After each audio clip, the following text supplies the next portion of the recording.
महिलाओं के लिए सबसे भरोसेमंद औषधि एवं टॉनिक।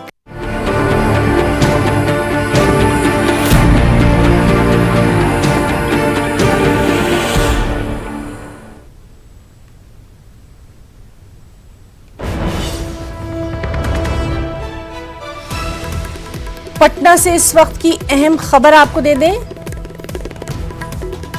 पटना से बड़ी खबर, पीएमसीएच के डॉक्टर की कोरोना से मौत हुई है। डॉक्टर एनके सिंह की इलाज के दौरान मौत हुई। ईएनटी के एसोसिएट प्रोफेसर थे डॉक्टर एनके सिंह। इस तरह से अब तक बिहार में 2 डॉक्टर्स की मौत हो चुकी है। तो लगातार बिहार में कोरोना का कहर किस तरह से बढ़ता जा रहा है वो भी हम आपको बता रहे हैं। पीएमसीएच के डॉक्टर की कोरोना से मौत हुई है। वेंटिलेटर पर थे डॉक्टर एनके सिंह।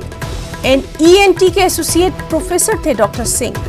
इस तरह से अब तक बिहार में 2 डॉक्टर्स की मौत हो चुकी है। तो मुख्तलिफ रियासतों में कोरोना के क्या कुछ हालात हैं उससे लगातार हम आपको रूबरू करवा रहे हैं और अहम खबर ये पटना से है।